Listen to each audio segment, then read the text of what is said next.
game. I created my first game because I wasn't completely happy with what I was playing at the time. I said, I can make this better. I did Illuminati, Car Wars, Ogre, Killer, Munchkin, duh, and a whole lot of others. Okay, I don't know how not to make games. It's what I do. On and coming up with all kinds of stuff. And then the left brain comes on and tries to get it organized and coherent and fair.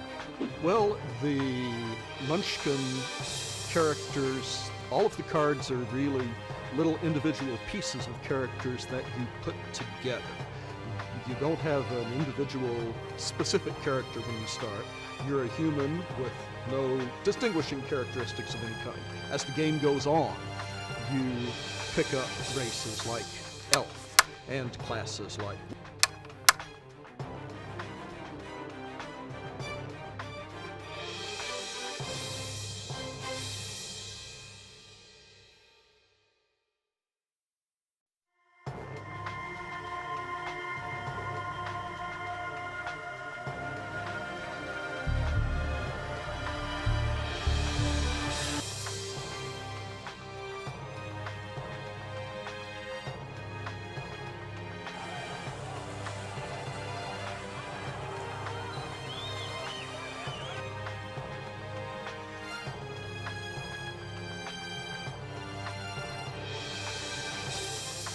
الآثار والتحف والتماثيل وكنوز العراق على أنين الزائرين ودموعهم، وقد ملأها الحزن والأسى على ما تعرضت له آثار البغداديين ومتاحفها من خراب جراء الحرب التي جاءت بالدمار على الحي والميت وعلى من لا روح له أيضا.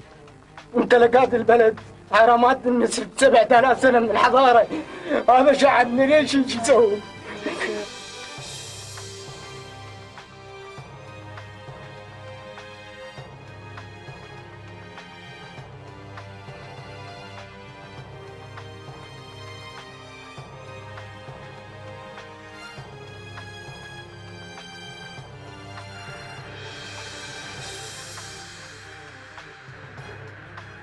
That's not our LNS though, is it? It's not. I do have LNS, dude. Well, if there's like anything.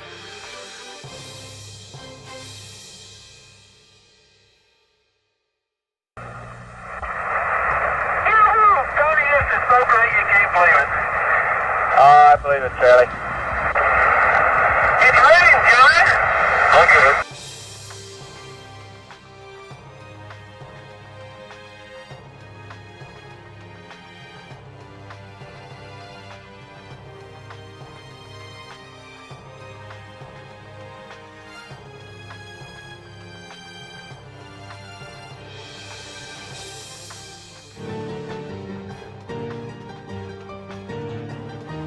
Tell you, and we will say enough is enough.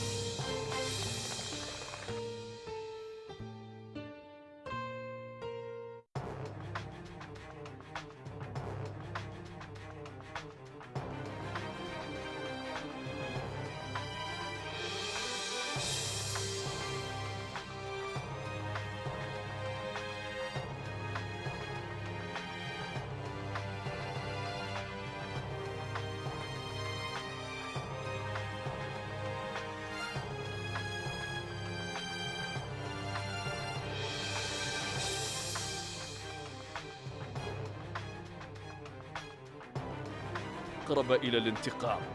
فبينما كان المسلمون حول العالم يحتفلون باستقبال عيد الأضحى، اقتيد صدام حسين نحو حبل المشنقة.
The disaster we worried about most was a nuclear war.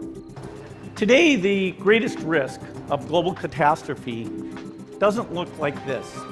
Instead, it looks like this. If anything kills over 10 million people in the next few decades, it's most likely to be a highly infectious virus rather than a war. Not missiles, but microbes.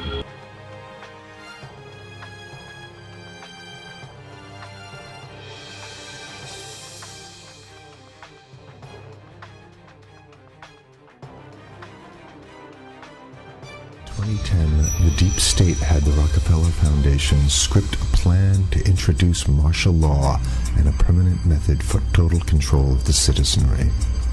In this plan that they disguised as an academic scenario, as they called it, the method they would use to gain complete prison-like control of the entire population was to infect them with a devastating biological pandemic, and then, under the guise of protecting us from this threat, they would be free to implement their final solution, a prison state. The prison state that they need to keep their grip on power. Following is proof that the deep state is behind these viral pandemics. For the deep state to make an international pandemic isn't even a high-tech operation, it's a no-tech operation. It's easy. A simple vial of Ebola, SARS, MERS, Spanish flu, or coronavirus, or whatever they come up with in their secret bioweapons lab, is all they need to bring the world into their total control. The only thing you have to remember is if they can do it, they will do it, which means they already have done it.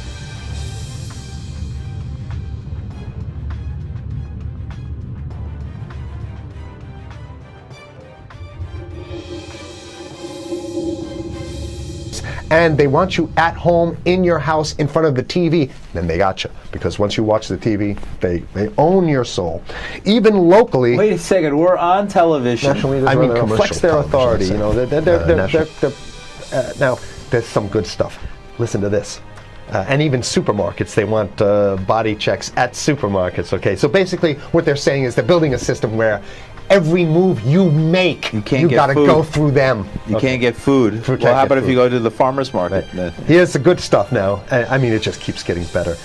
Even after the pandemic faded, this more authoritarian control and oversight of citizens and their activities stuck and even intensified. That's the whole point. So they're going to get rid of... Didn't that happen already with 9/11? Of course. 9/11 was how many, 14 years ago, and we still have all these draconian So rules. they're going to put the body cavity USA, searches Patriot, and all That's right. Stuff. So in order to get to a supermarket, you got to have a body cavity search, and then when there's no more Ebola, well, you know what? We kind of like this way because we have an complete infrastructure of a control grid. In order to protect themselves from the spread of increasingly global problems, from pandemics and national terrorism to environmental crisis and rising poverty, leaders around the world took a firmer grip on power. Well, what the hell would rising poverty have anything to do with imposing strict citizen controls with face masks? So they're very sloppy stuff here. At first, the notion of a more controlled world gained wide acceptance and approval. I'm sorry. Nobody likes this stuff. They're just saying it. No, I have to provide analysis. Only because we only have 5 minutes left, so that's. Oh my God. Okay. Citizens willingly gave up some of their sovereignty and their privacy to more paternalistic states in exchange for greater safety and stability. I mean, that's just a complete naked contradiction to the famous saying that if you think you're going to give up a little bit of security, I mean, if you're going to give up your freedom for security, you're going to get neither. That's the long-standing thing. And here what they're doing is they're not even ashamed or embarrassed to absolutely say the exact opposite. They're saying, yes, we all want to give up our privacy and sovereignty for more stability and security and stability. So you don't get that. I guess the main thing to finish off this show is this, that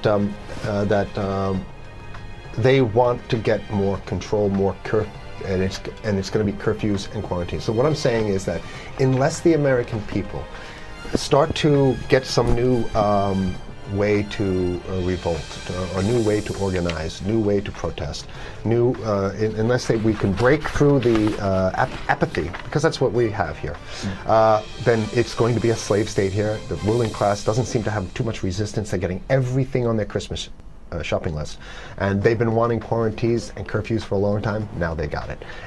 And if you want to live in a world where you're tricked into all this stuff because it's for your safety, right? And if you want to have a probe and make sure you got to check your pockets, make sure you don't have anything incriminating on you before you go out, and when you step out of your house, you want some police there to monitor and see what you're doing. If that's the world you want to live in, be apathetic, don't do anything. You're going to get that world very soon. It's coming your way, definitely. You know, so what should people do? What's the hope? You have 30 seconds. To wake up, learn about it, and go fight these bastards in Washington. They're easy to beat. If we can just organize, we can beat them. It's simple. They're weak, and there's so few of them.